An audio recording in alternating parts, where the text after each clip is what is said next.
The following program was provided by an independent producer solely responsible for its content. The opinions expressed do not necessarily represent the views of this station, its staff, board of directors, or underwriters.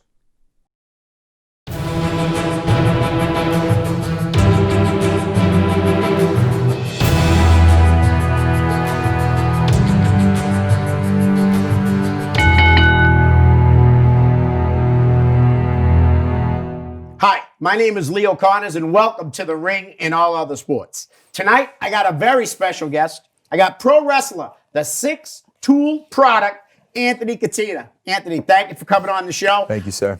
All right, we'll shake hands. Julian Starr won't like that we shook hands. No, I'm just teasing. Julian, I actually just want to bring that up. You were on their podcast. I was. Great episode. Love those guys. Truth, Justice, in the New England Pro Wrestling Way. Guys, check that out. They're on Twitter, Facebook. Check out Mind Specific. Yes, episode 37. 37? Yeah, I think you're 37. They made it to 37 episodes? Yeah, I was wow. 33. Okay. I'm surprised. Yeah. I'm surprised that they didn't fall apart after you. Me too. I was very shocked at that. Yeah. All right, listen, let's get right into it. Where did you grow up? I grew up in Dallas, Texas, kind of in that vicinity, right? Outskirts of it. We kind of some struggles and whatnot. We were very, very like a myriad of different places, right? Houses getting foreclosed on, just the whole 9 yards. But yeah, really just in that whole like kind of area, the DFW area. And I graduated from this little. Because I actually got kicked out of my previous school. Okay. Right? Well, I mean, and that it wasn't just foreclosures. Right. I should have prefaced that. Okay. Because, I didn't just choose this profession. Right. If you've always been a big kid. No. That's a good question. No, right? I haven't always been a big kid. Because you're what, 6'4"? Yeah, 6'4". Big dude. and it was a lot of me getting in trouble. Right. And getting kicked out of places. Yeah. You're like my brother. Yeah. Seriously. And it wasn't, here's the thing, it wasn't ever like I was like, if you were to look at it, right? It wasn't like I had a track record of being the bad kid. Okay. It was just, I had the biggest mouth on me. You know what I mean? Yep. It wasn't like I was selling drugs or anything like that. It was just because I would talk back and be just the biggest asshole. Until someone wanted to fight. Sorry. Yes, exactly. So. Are you kidding me? I'm very sorry. No, it's okay. This is ridiculous. Okay. I'm very unprofessional. I mean, I left my phone over there. I know. I can't believe this because I always shut it off. Talk about unprofessional. Look at this. I don't know. Yeah, I mean, no. Look at me. Can we stand up real quick and get like a real glimpse of this? Talk about unprofessional. He's got the phone going off. He's got lighters coming out. He's dressed in jeans. He's got paint. I don't know if you guys can. I don't know if you guys can catch this. No, it's true. What kind of dog do you have? Because I hope this. Wow. I hope this isn't your hair. That's my hair. Oh, that's your hair. Okay. That's probably my hair. And then you got this right here. You know what I mean? You got the alligator belt. Pretty embarrassing. Yeah, it really is. I feel bad for it. You know what? Can we switch chairs? We should. Yeah, we Maybe really for should. The next one. Yeah, definitely. All right. You got me good. And I got myself also by not being professional. Shut the phone off. When did you first see pro wrestling? I know your story, so I think this is gonna really get fun here. Yeah, of course. So both of my parents actually. I mean, as I've said on the Julian podcast or whatnot, both of my parents wrestled. So they wrestled at the Sportatorium in Dallas, Texas, before it was abolished.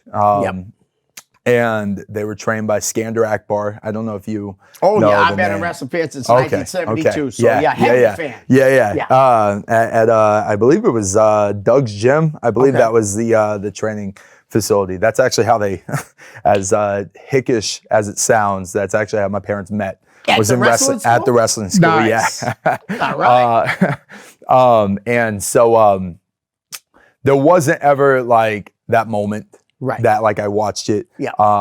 My earliest memory, I would have to say, is probably like Scotty Tuhati in like 2003, 2002. What year were you born, if you don't mind me asking? Born in 96. 96. Yeah. Just turned 24. Wow. So, yeah. And so, yeah, it wasn't ever like, it was just like, I obviously didn't come out of the womb with a little handheld TV watching it, but it was always, I was always around it. Part of it, my sisters watched it. My two older sisters watched it. So it was always just like the fabric of our kind of life. Right. And this is dating back. I mean, my grandfather, where I get my mouth from, he would get in arguments with his grandma about like different wrestlers when he was a kid. You know what I mean? So this goes, it goes back a while. The love has been back in your family forever. Yeah, and on both sides. Right. So, there, like I said, there was never this like moment, right? It's just always been. It was, exactly. So nice. All right. So obviously your family was into it because that's the next question I usually ask. So how was it for friends though? Like when you were younger, were friends bugging you and stuff like that? If they knew that your parents no, of course, it was that. I mean, they did it back in like the 80s, right? So when I was growing up, it was subsided by that point. But I especially when you're kids. You know what I mean? Yeah. You can, like, a kid can especially also with like boys. Yep. They can like take a drink of milk, it comes out the nose, and then they like become best friends. Right. So like, just naturally like migrate together. With like that's always was my friendships. You know what I mean? Just like I remember one of my friends. He was like, whatever about 2020 and PC and. Were you allowed to cuss on here? Not too much, not the F word. Okay, at least. But Dick's gonna say none. He's probably gonna pipe into the same. All right. None of the PC crap. There's this kid in line at the lunch line, right? And this is probably like 5th grade. This fat kid. And my friend, or not at the time, but he kind of nudged me. Hey, doesn't he look like the Big Show? And I was like. Oh the Big Show, the Big Show, you know what I mean? Right. So it was kind of like that, So I was very fortunate in that regard to kind of be surrounded just by that type of atmosphere and similar interests and whatnot. So, all right, who were some of your favorites when you first started watching? You said you started watching around 2003 or so, right? Yeah, 2002, I'd say. John Cena, obviously. And But you love the people that say they're not Cena fans. I know. And how he doesn't do this. It's pathetic. Man, I know, it really the guy's is. done everything. Everything. He lived and breathed that business, put it on his back. Yeah, 15 years. And people that want to disrespect him. I know, it's crazy. It's absolutely crazy. And a shame because they're just depriving themselves. You know what I mean? Trying to be this like cool, they want to be cool. Hip guy. John Cena is the best around, man. Exactly. Great wrestler, great promo, better person. Yeah, exactly. Look at all the Make-A-Wishes and all that stuff. 100%. The guy's a class act. And people in this area even, you know what I mean? Yeah, no, of course. You want to run him down and say, they shove him down our throats. If there was anybody better to be on TV, Vince would have put him there. Exactly. And that's kind of just real, like a little side note. Back to you, a little side note with that is like, okay, I hear people in the locker rooms, whatnot, talk about like their favorite wrestlers being Nick Jackson. And like I'm like, okay, that's fine and all, but who made more money, Nick Jackson or John Cena or The Rock or Hulk Hogan?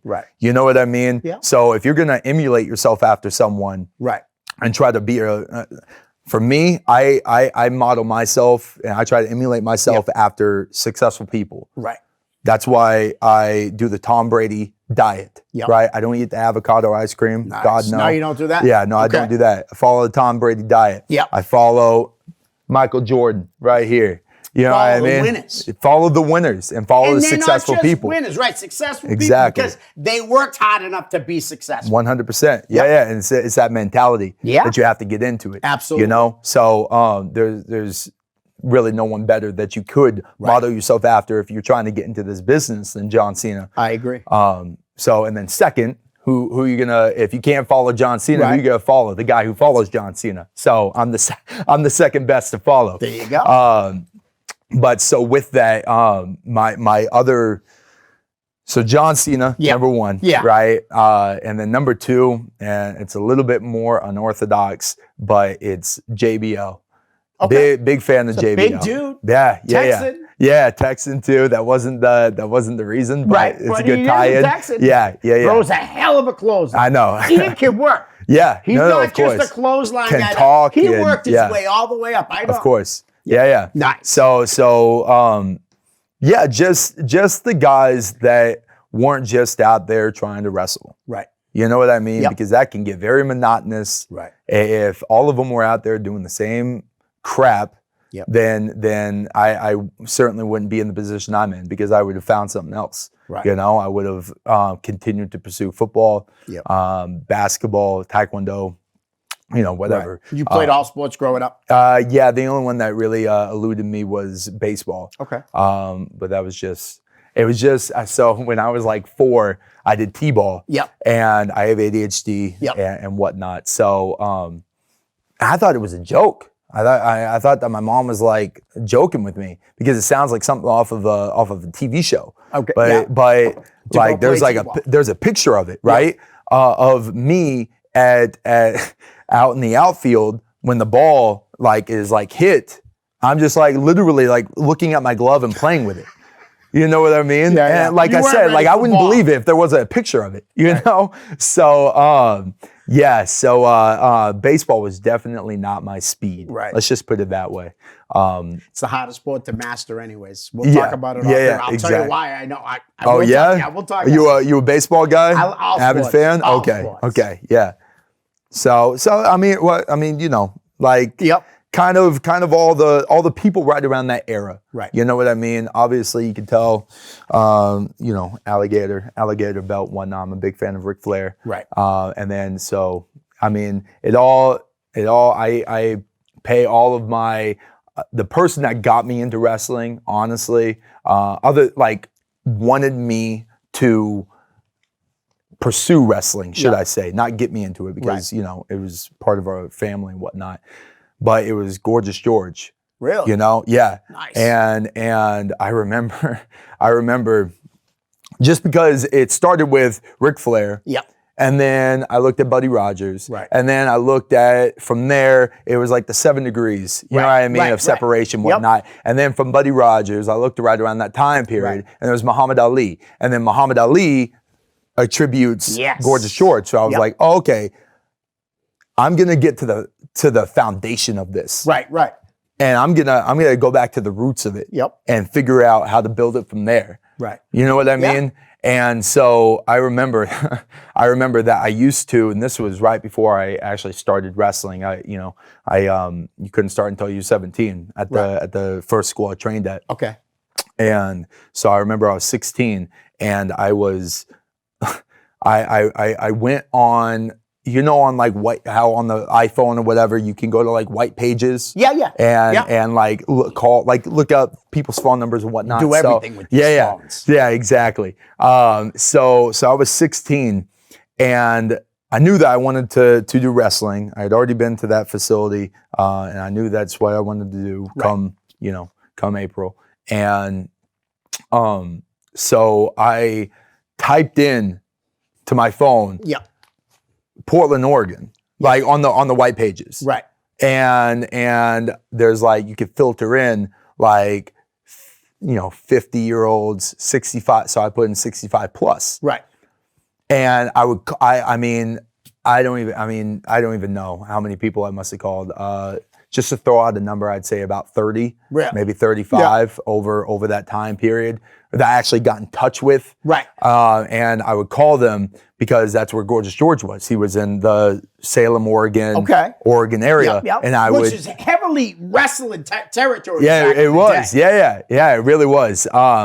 And so I would call them and say that I have a class project that I'm trying to get information that I'm doing on Gorgeous George. I'm trying to get information. Can you guys give me any information? These are a bunch of old geezers. Right. So I had to reiterate myself a couple times. But they were like, oh yeah, Gorgeous George. Yeah, no, I was a big fan of him or hated him. You know what I mean? Oh yeah. And so that was like my first kind of introduction into trying to Go backwards. Yeah, exactly. There's so much history. So yeah, there really is, and that was like the Godfather. Yeah. If it wasn't, I mean, it was going to be obsolete. Yeah. Like, and he took it and made it into this larger than life Yes. business and sport. I don't know if a lot of people understand that when TV started, it was like 60% wrestling. Yeah. Not a lot. They didn't have a lot of TV stuff to put on the air No. right away. So wrestling and boxing was huge because those events were already going on. They just brought the cameras Absolutely. there. It was Absolutely. crazy. Yeah. All right. So I'm gonna just dish that. We're gonna have just a conversation because Okay. I know right where I want to go with this. Okay. All right. First off, I'm glad I didn't wear a gold or a green suit. Have you ever had anyone walk in here with but I had a a green? green notebook one day. Dick's like, see how much professional I am. I had Yeah. a green notebook one day. Yeah. He's like, you got to make sure you open it and keep it like this. Yeah, for sure. You know? Yeah. All right, but listen, so you got to tell us about your very first match. Okay. And then we're going to move on from there through the companies you've worked with. Yeah, of course. So my very first match it was actually the day that I graduated high school early. Yep. Just because I got to the point where like they were like, listen, you're causing too many problems. You don't need to be here anymore. Right. Let's just get you graduated and get you out of here. So I got sent to whatever it's called, like remedial Charter school. remedial school, charter whatever, school. something like that. My oldest son went to Yeah. charter So school. just to expedite the whole process, right? So and that I finished high school or senior year in about 4 weeks. And it was that Friday, and it was October 24th, I believe. And so it was just a battle royal. It wasn't anything. Yeah. But it does hold like a lot of meaning to me. Yep. Because that was the only time I worked with my quasi manager in a way, you know what I mean? The trainer guy, is this the guy I'm thinking of talking about? With who? For the first training place you were at? The wheelchair guy? No, not. Okay. All right. Because we are going to backtrack. I wouldn't have put that guy over like that. Okay. No, it was this guy, he Roland Boyd. He used to go by the name Stone Pimp. Okay. And he would come out to, I don't know if you know Kid Rock's Early Morning Stone Pimp. I'm a big Kid Rock fan. See how I dress? Yeah, right. Like you were from the trailer park, right? Yeah, exactly.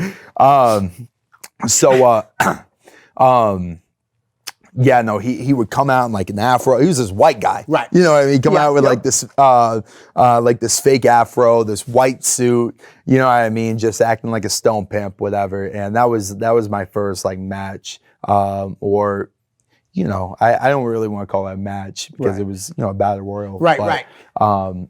Just I mean, the video is out there on YouTube somewhere, and just like now, what company was that? I couldn't even tell you. Okay. I know Paul London wrestled there that night. Oh, so really? it was so like it was in Texas. It was in obviously. Texas. Okay. Yeah. Yep.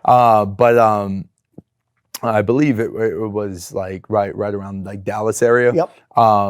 But like I said, the video's out there. And just from the get-go, I walk out there. They send us all out at once. You know what I mean? Yeah. And everyone's walking to the ring, right? Just coming out, walking to the ring.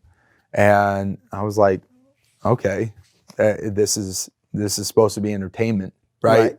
You know what I mean? If everyone here looks the exact same, everyone here is acting the exact same, I don't want to be like these guys. Right. I don't. You need to stand out. That's Exactly. Wrestling, you should try to stand out. 1000%. So I went over to this group of guys and just first match. I was 17. You know what I mean? I was like, it was a lot, you know, and only about maybe about 3 or 4 months into this too. And I walk over to these guys and I just start like getting into the biggest argument with this one dude. And I just knew from the get-go. I don't want to say there's a lot of stuff that I was able to do just naturally. Yep. You know what I mean? Right. Like running the ropes, it wasn't that like Yep. rigorous for me. Right. It was more so of like with you know, falling and whatnot. It Taking the was bumps. more about fear based Yep. than ability wise. Right. You know what I mean? And then here was just like another example Yep. of, okay, this is what I'm supposed to be doing. Right. Because I go out here and just immediately I just switch like that and become this, just myself turned up. Right. You know what I mean? Yep. But I'm already a character, Right. but even more of a character. Right. You know what I mean? I'm letting Yeah. it shine through just Nice. immediately. Yep. You know? I actually saw a video of you just recently. Didn't you work up for Slick at Tesla? Yeah, I did. You I came did. out with Jared. Yeah, and yeah. Man, but you came right out. You made your presence known the minute you walked through the curtain. 100%. Because you know. Yeah, I just did it. I just did it. I don't know when this airs or whatnot, Right. This will but be about a week. okay. So we're filming this on the 16th, yep, right? the Yeah. 16th, So just this past Saturday, I was in New Jersey for a show, and Jared and I are working there as well. He's actually going to start managing me. Awesome. You know, I wanted to be trust fund approved. Yep. He needed a legitimate athlete Yeah, he and did. 6 tool products. So Who'd you guys work for up in Jersey? Titan Championship Wrestling. Okay. And next week we're going to be up there as well. Nice. With New England All Stars. Yep. And Monster Factory. At the They're Monster Factory. Yeah, they're kind of doing a joint show, I believe. Nice. Caleb. Yeah. Nice guy. So Caleb's a good guy. he's great. He's great. Very, very polite and Yeah. and kind.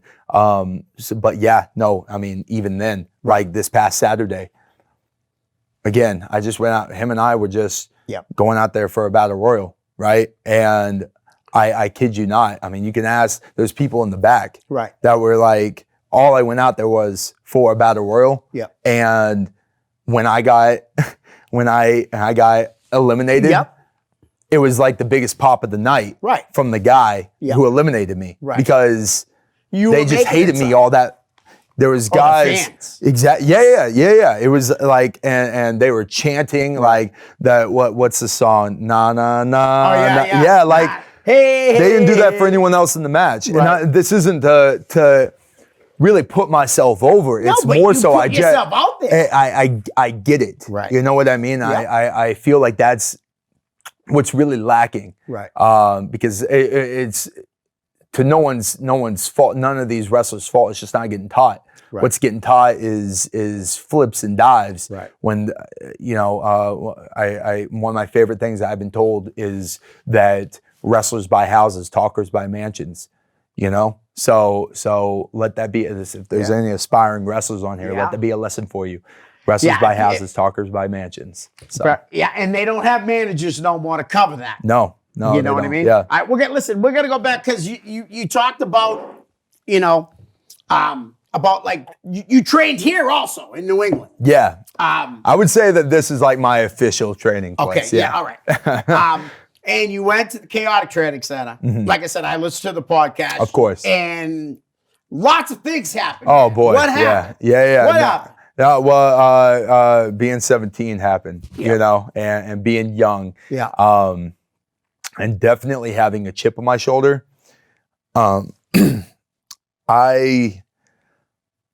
I don't want to say I walked in like I knew everything, Right. because that certainly was not it. It was just I was brazen in my approach, Okay. and that that can rub people the wrong way, you know. Right.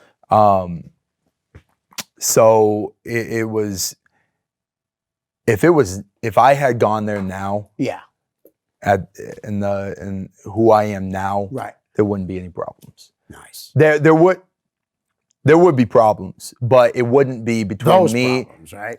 Exactly. There would be problems amongst the other people there, and I'll just be honest. Yeah. It's and candid.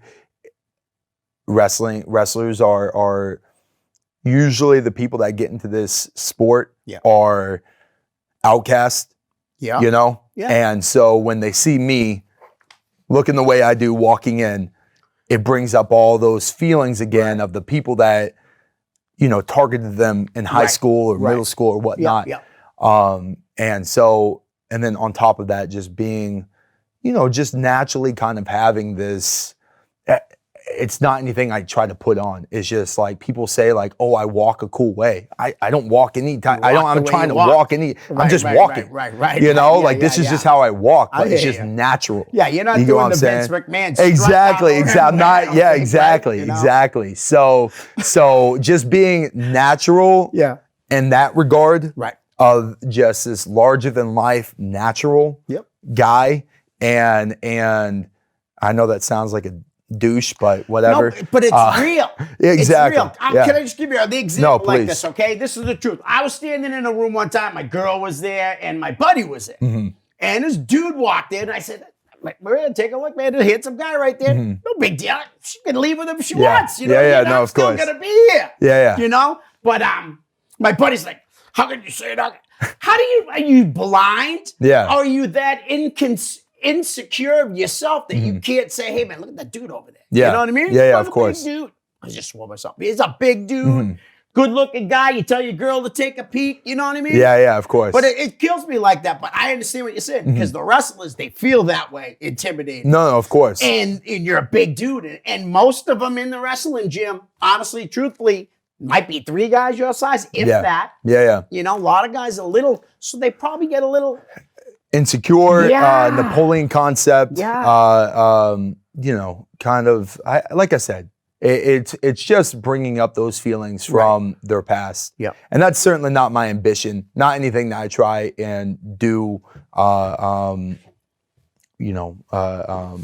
Intentionally. Right. But it's definitely something that like I feel happens, and it's still and that's why I know. To go back to the school, I know it would happen now with that because I see it happen now in locker rooms. Right. You know what I mean? Yep. Just immediately when I step in to the locker room or the venue, I'm like, there's like a target on my back of this guy. Like I'm waiting for this guy to slip up. Right. So I can get him kicked out of here so he doesn't take my spot. Yeah. And that probably happens way too many times. No. Well, and I also I know that God wouldn't be putting me in that position if I wasn't ready for it. There you go. You know what I mean? Nice. So I know that I'm ready for it. I know that yes, there will be slip ups. Yeah. But I remember also that Vince Russo told me I worked with him, and I'm sure we'll get into that in a second. Yep. But I worked with Vince Russo, and he told me that.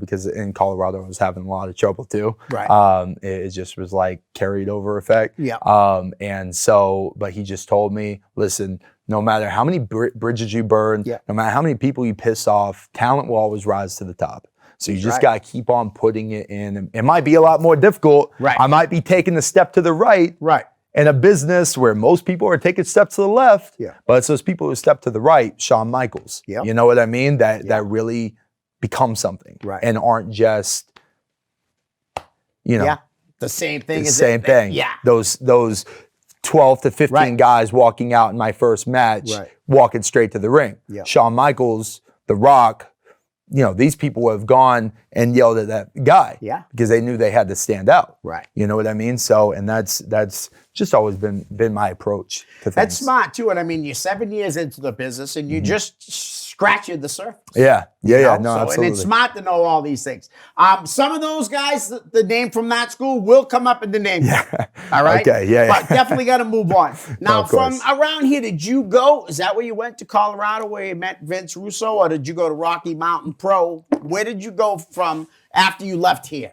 The first time. Yeah. Oh, well, the first time. Yeah. Well, lot of trial and error and turbulence and whatnot. And I don't want to say finding myself because that makes it sound hippie-ish. Right. You know what I mean? But I was 17. Right. So I got out of it. You know what I mean? Yep. And that's why. So yeah, I had been doing this since I was 17, but I've really only been doing this for about 4 or 5 years. Yeah. Okay. Because I kept on stopping and starting again. So when you left, you didn't even. I tried. I tried to move into acting. Okay.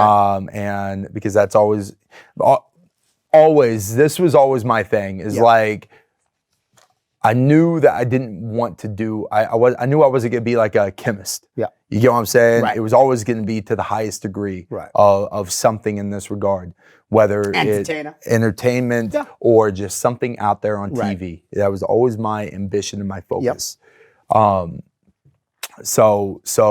that's still like, I still have some interest in doing that, and I've done I haven't done it for a year or two, but I've still, you know what I mean? I had some opportunities here and there. It wasn't like Right. anything that came into fruition the way it will eventually. Right. But I did try and do that and like step away from it. But you know, it's like this calling. You know what I mean? It really, really is just Gotta keep working on it. Exactly. And I needed all of this. I needed to recognize that, like, okay, I leave wrestling 2 or 3 times. Yep. But I keep on coming back to it. Right. You know what I mean? That means I'm destined for it. Yes. You get what I'm saying? Yeah, Like if I had left it, if Yep. I had started in it and left, Right. and then was like content and not being a part of it, Right. then like, okay, well then maybe it's not for me. Yep. You know what I mean? Yeah. No, And definitely. so it was definitely I just knew that, like, Right. I kept on migrating back to it, you know? And then so for about like the past 2 years now, it's been just solid, Okay. steady, you know, focused So on who it. did you meet first? Did you meet Mickey Martin first, or did you meet Vince Russo first? So I'd say like the first name that really, really helped me out was Vince Russo. Yeah. And so I had started listening to his podcast in 2017. And when I was actually up here for like the 3rd time or whatever, and trying to make a go at it. And I'd started listening to it, and and I just knew, I had heard the name. I didn't know who it was. Right. Right. I didn't know who it was. And I just heard the name, and you know, after listening to it, becoming an avid listener for it, I found out who it was. You know, The Rock, Attitude Era, Stone Cold Steve Austin, the whole 9 He had a yards. lot to do with a lot of stuff. Exactly. And so I just knew that a lot of the people in wrestling, promoters, bookers, whatever, they are very dull in their approach. Okay. You know what I mean? Yep. And I'll just be honest. No reason not to be. I'm not going to name any names. Hopefully you don't have them on that list. Hope not. We never know. But I just knew, and that's what I told him immediately. Right. You can ask him. And I told him when I don't think it was like immediate, but it was certainly like within like the first like week or two. I told him the reason why I came here is because I know that you're the only guy that can ride up to my level. I remember, and this guy, like I said, this guy had written for The Rock, Stone Cold Steve Austin, Triple H. So like that, but I just knew that was like, that was it. Yeah. Nice. And so I started there, and he, you know, helping me learn how to produce myself, carry myself, present myself. I was just talking with him this past a week ago almost, and we were talking, and again, like I said, that there was like tumultuous like troubles and whatnot there, and I remember telling him, I really wish that we could have done this Rocky Mountain Pro thing and had you writing for me at this stage where I'm at now, because I mean the sky would be the limit. You know what I mean? But back then I was still acting, I was still carrying over the same struggles that I was at the CTC. You know what I mean? So it's a lot of that in my career. The thing with NEPWA, you know what I mean? I wish I could go back. you know. New England Pro Wrestling Academy. New England Pro Wrestling Academy. I wish I could go back and try it all again. I wish I could go back to Rocky Mountain Pro and meet Vince and him. Like I know that like like I said, the sky would be the limit. Yeah. You know what I mean? But I can't do that, you know? But on the other side of it is the fact that like I needed those things. Right. To get to where I'm at now. Okay, yep. So it's kind of what's. But do you see you?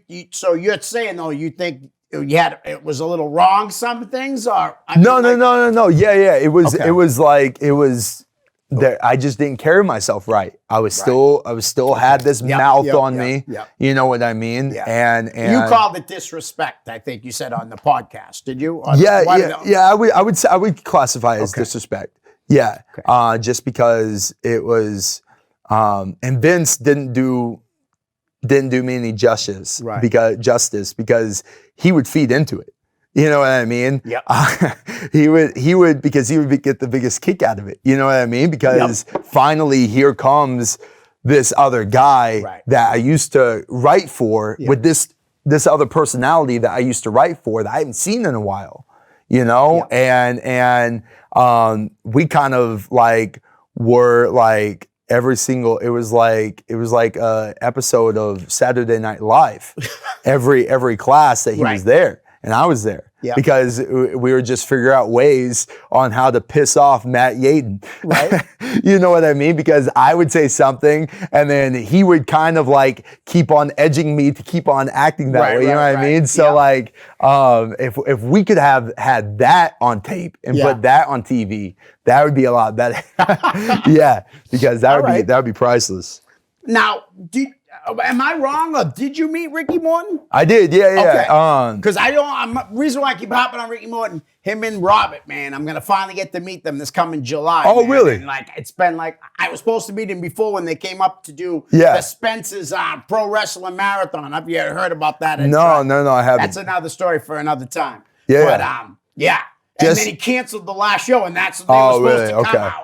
I spent a lot of money that day. Yeah. But, just when you meet Robert, make sure you introduce him to his one eye, and then you step to the side of him and then meet him on his other eye. All right. So he can. So. I can't believe they're still working though. I know. It's crazy. For their age. For their age, they have to wear shirts. Yeah, but that's they're like right, in their 60s. They're living rock and roll forever. Yeah. All right. You said like you said how the New England Pro Wrestling Academy. You also trained at the CTC, the Chaotic Training Center. Yeah, of course. Did you train with Mike Hollow at all? I did not. Well, sessions. Okay. You know what I mean? Not the great trainer. Yeah. He's fantastic. And we have conversations. Oh, nice. I would. Daily is a bit of a hyperbole, but like at least like every couple days or so, him and I talk and whatnot, and I bounce ideas off of him and just get his insight because he's great. I met him, you know what I mean, and like I've had sessions with him, but not in the capacity I would like it to have been. Okay. You know, so yeah. All right. Let's see. I got a couple questions that I wanted to ask myself. Who's been your toughest opponent? Toughest opponent in regards to just your toughest opponent who beat the crap out of you, and it was like, wow, man, this guy beat the crap. Well, if we're going based on everything, with training and with like in-ring stuff, I would have to nail it down to two. Yeah, and that would be Tommaso or Dijak. Now, granted, like I said, both of those people are at training, right? However, I remember Dijakovic, whatever bullshit name they gave him.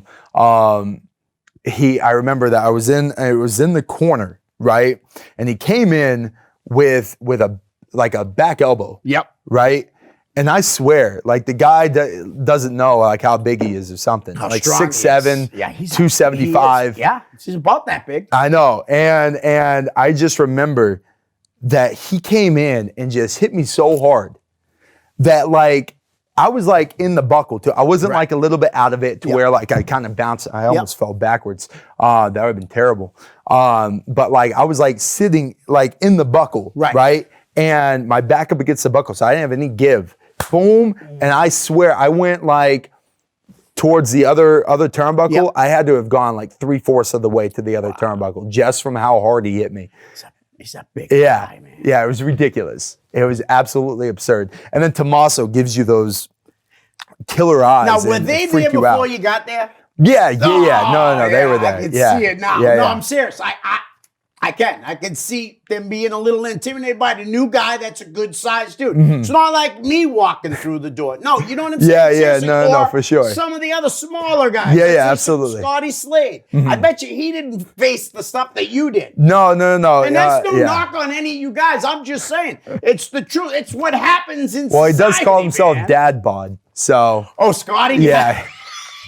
I was telling you, he calls himself Father of the Year. I've been Father of the Year for 34 years, Scotty Slade. You're never going to win that He's only title. 34? I've been a father for 34. I'm 55. Oh, okay. I thought you said him. yeah, I no. was like, Yeah, I don't know I how was a old. little bit older than that. I don't know how old. I really don't Yeah. know how old Yeah, Scotty yeah. Slade is. But no, and like I said, some guys from that school is going to come up in a few minutes, you know? Mm-hmm. Let's see. I wanted to ask you this too. Oh, yeah. This guy wanted to ask a question. A lot of people ask questions about themselves. Austin Templin. How did it feel to continually lose to Austin one-on-one after practice every day? Is Austin as big as you? No, Then I no. don't think you won, Austin. No, but this is in high school. Oh, in high So school. yeah, Oh, yeah. man, this goes I've way grown. back. I've grown about 6 inches out of high school. So yeah. No, Austin. Good dude. He was a good guy, but you know, I'll just be honest with you, Austin. Look at where you're at. And look where I'm at. You know, I'm sitting on here. He's on Credit. public access I mean- TV I with mean- the king of the trailer park. Yeah, king of the trailer park for sure. This is gonna be my new gimmick. Yeah, I'm it really telling has you. to be. You set it up good. Yeah. But yeah. No, I mean, if we were to play now, I mean, it would be no question. Right. I'd kick his ass. So Thanks for asking the question, Yeah. Austin, because I know he'll never ask another one because No. he knows you personally. He doesn't know anybody else. exactly. Yeah. All right. Let's just go to the name game. Okay. All right. We got Jose Perez. Jose, is Now, that see, that's Jose Perez, Jose Garcia. okay? Rhode Okay. Island Jose. Yeah. What I say? You just like Whatever you want. You can pass. You can do whatever. No, you no, can say I- good things, bad things. I don't care. No, what he's you know. he's a great guy, and I never. The thing with him is that I never had like a run in with him. Yep. But it was like very like, dude, get your freaking skull on right, like screw it in right, Right. because you have this potential. Yep. And this was back in like 2017 when I first initially met him. Right. When I was working for XWA, and he was like, you just like you have it. Yeah. You have it. You just have to screw on your head right. You know what I mean? I can see him saying that. Yeah. too. So and for that, he's Right. another guy that I give a lot of have a lot of respect for, because when I have seen him since I've been back Yep. here, he could have just written me off. Right. You know what I mean? Yep. But like he stuck with me, and Nice. he was cordial with me. Yep. You know what I mean? Yeah. He's a good guy. And yeah, exactly. And just another guy that just like waited it out. You know what I mean? Yep. And saw the end product Right. before I even saw it myself. Right. You get what I'm saying? Yeah, instead of jumping to conclusions, jumping to everybody else's Exactly. conclusions. All right. XWA, he's never brought up on the show, but I'll bring him up now, Mike Antonucci, right? Mike That's Antonucci. XWA. Yeah, right? yeah. How do you say his last name? Antonucci. yeah. Antonucci, I yeah. believe so. Yep, That's why no, I've been that's calling it, him. that's So it. yeah. Very instrumental in giving me just a platform. You Right. know, I know there was a lot of times he didn't want to give me the platform, but on the other hand, I was drawing him money. Yep. You know, and this was at a time where they had, Richard Holiday, MJF, Yep. JT, Ace. You know, Yeah, like yeah. AG. yeah, Was he down there a bit? he wasn't on the Thursday Night Throwdowns Oh, a lot, okay. but yeah, people were showing up Yeah. with hordes of toilet paper, and I didn't know this spot. oh, you didn't? No. I'm shocked you haven't seen this. Yeah, this is 2017, and it lasted for about 6 weeks. Right. Because we did this thing where if I had lost to this this one guy, John Steele, then I would get kicked out of the promotion Right. or the company or whatnot. And unfortunately I did lose. Yeah, I mean, like 6, 7, 8 weeks, right around that. Like we were sponsored by Charmin. Right. I mean, it was that bad. That's wild. People were like, it was insane. Like one of the craziest the things. time you're talking about, because they were doing heavy business with the $5 throwdown Yeah, Thursday nights back then. And not to. I mean, certainly, I wasn't carrying the show by myself. Oh no, there was plenty of time. Yeah. I don't want that stigma to be out there. However, I hear stuff about MJF. Yeah. Being, the best heel in wrestling today. Well, him and I were going toe-to-toe on Thursday night throwdowns, and I was beating him out and had people more invested into what I was doing than what he was doing. Right. You know what I mean? And I wasn't out there doing backflips. Right. You know what I mean? And no disrespect to, he's fantastic. Right. But that's also where I'm at too. Yes. You know what I mean? Yes. Just a notch above that. Right. Now you wrestled for that company, AEW. Yeah. Did you wrestle? Was it here in Boston? Was it at that show? I went to the Boston show. Okay. I'm friends with acquaintances with Billy Gunn. Yep. I don't think you can make new friends after about 50. You know what I mean? So, hey, wait a minute. Are you past 50? I'm 55. Well, I did just say that you look like you're from a trailer park, so I don't know how much friends we are. Yeah. But yeah, no. When I wrestled for them, it was when they were just been running shows out of Jacksonville. Right. So, but pass with that. All right. How about Julian Starr? A guy that I wish would come back to wrestling. A lot of people in this area would love to see Julian wrestling. Seriously. Yeah. They would. Well, I certainly did everything possible to get him out of hiding. And great talent. Yeah. One of my like wrestling, I don't want to say idols. I'm trying to think of the right word. But just like role models, someone from like an in-ring aspect of it. Certainly not body-wise. Not anymore. You were probably impressed with him years ago. Yeah, he looked okay. He looked okay. But him and I don't know if the name's okay, but Brian Fury. Yeah. He is same. Just like some people that just the way that they carried themselves in the ring and dictated the match. Right. And controlled all aspects of it, even when they weren't in control. They definitely are kindred in that regard. I try, like I said, I would like to think that I'm in that same echelon of talent wise that they were. Yeah, so. Definitely. And I have to do this so I don't get heat. Tarzan Taylor. Tarzan. He was a booker. Yeah. You heard that, right? No. Like still? No, he says it all the time on the show. That's why I said that. No, the thing with Tarzan is we never like, I had one battle royal spot with them when he was still booking for them. But he's a big guy. Yeah, you know what I mean? They got a good thing going, man. I think they got great chemistry on this show. Yeah, I was it was a shame to hear. I made the joke about you. I was the last podcast that they did, and we're talking about shutting down. I hope they don't. So I know, they have something really going there. Yeah. But just talk with him now. Right. There's nothing there. It's not enough to comment on, should I say? Okay. But I did just eat up about a minute talking about it. That's okay. How about Jamie J. Mikowski? Germaphobe. Yes. Yeah. I've heard that too. How about the ref that's been on an extended hiatus? Kevin Quinn? Mike Crockett. Mike Crockett. Oh, Did you ever meet Crockett? Okay. I did, but like it was again just like a handshake and hello. So. You just said him. Kevin Quinn. 9 years today. Yeah, he started yeah. reffing. Yeah. Congratulations, November Kev. 16th. But yeah, congratulations, Kevin. Again, just someone that I don't think he likes me very much. However, and he was,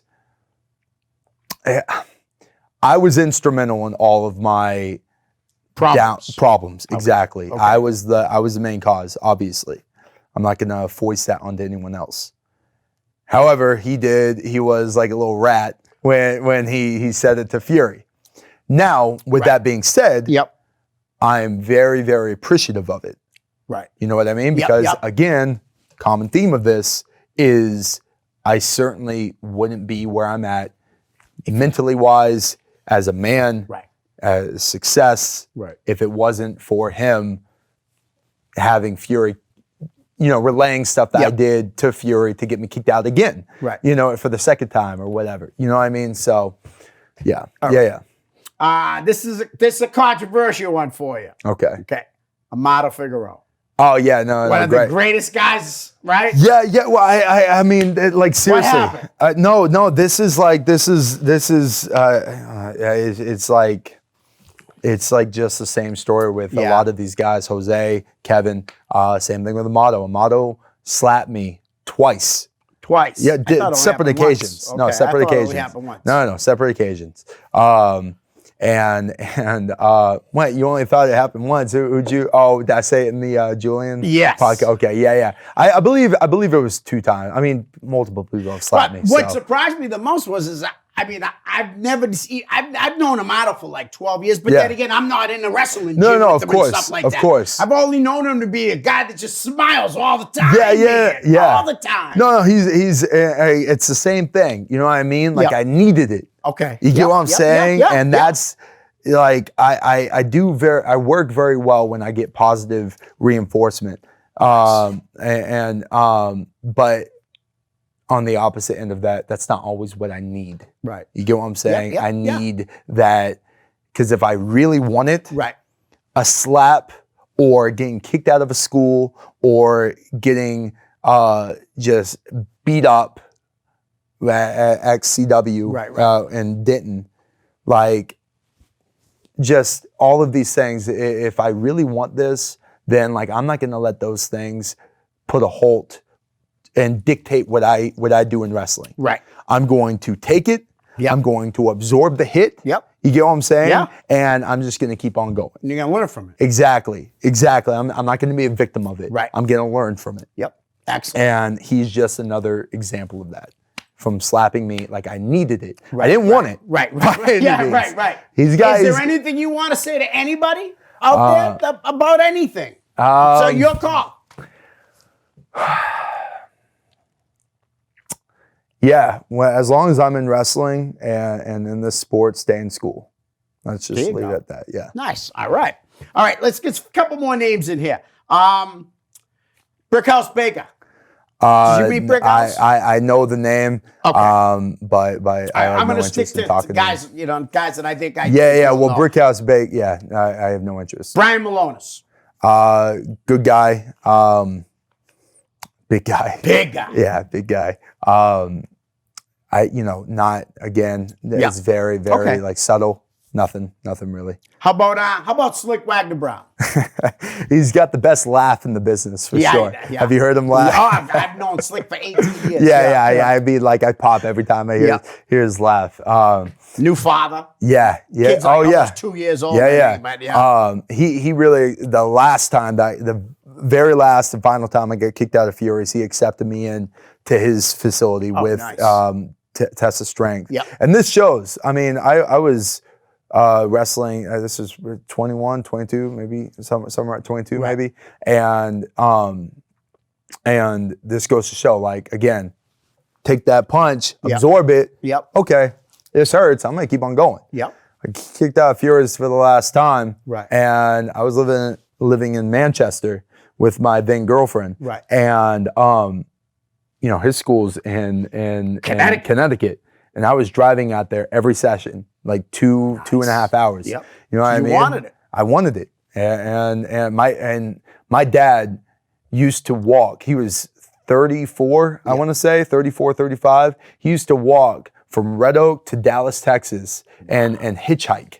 It was about maybe 20 miles. Wow. And to get to training. Yeah. So that's just always been me. Okay, if I have an interest, if I'm gonna do this, I'm gonna do it. Nothing's gonna stop me. Right. And I get that from my dad. Nice. That's awesome. Yeah. How about Bobby Ocean? Is he part? He's part of the Texas Bobby Ocean, Strength yeah, crew down yeah. there. Another good guy. Yeah, no, great guy. I don't know him well enough, but great Okay. talent, great guy, and yeah, definitely someone. Was Jay Freddy down there? Jay Frey. I'm not. Yeah, I think Slick's tagged him, but he must not have been there. All right, Logan Henderson. I must have wrote that name down for a reason. Yeah, no, you did. I know Logan. He was at SOM. Not germane to anything in wrestling. All right. So. How about we'll do one more name and then I want to end on something else. The Butcher and the Blade. Oh man, yeah, no, great guys. Great tag team. Yeah, First time I seen them come out, I said, now that's a goddamn good yeah, looking tag team. yeah, no, absolutely. Well, I'm good friends with Will Russo. Okay. Friends again, not good friends, but friends yeah, with them. friends. He's friends with them. Nice. So like we already kind of had that like a friendship through there. Oh, cool. When I initially met them, I was like, oh, you guys know Will, whatever. No, they're great guys, good talent, and definitely something that like could be done with them in wrestling, and we'll see if it happens. All right, so I heard this on the podcast that you did with those guys. Okay. Did your mom really babysit for Skindor Akbar? No, not Skander Akbar. Percy Pringle. Percy Pringle. That's Yeah, right. No, yeah. It is. I'm sorry. You're right. Yeah. When she did was like really, 15, 16. Yeah. That's wild. Yeah, no, she's if she's ever here in the area, you gotta get her on. Yeah, she got some stories to tell about Earth Angel. Earth Angel, yeah, exactly. Things with what's the best? Before she got into wrestling, I'll just be honest again, and this would be a great way to close out the show. My mom was a little ring rat with Jim Cornette and Larry Sharp. Yep. I believe Larry Sharp has passed on, so whatever. She was like 15 when all that stuff is going on. Yeah. 15, 16.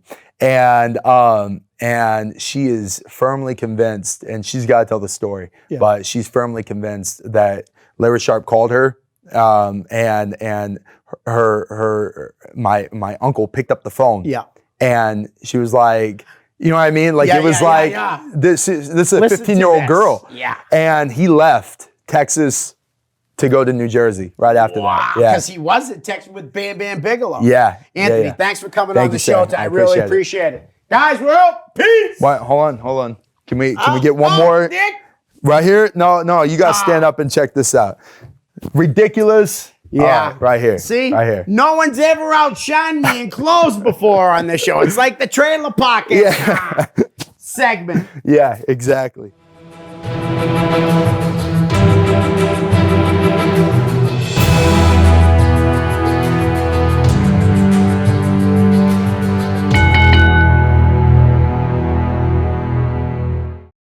The preceding program was provided by an independent producer solely responsible for its content.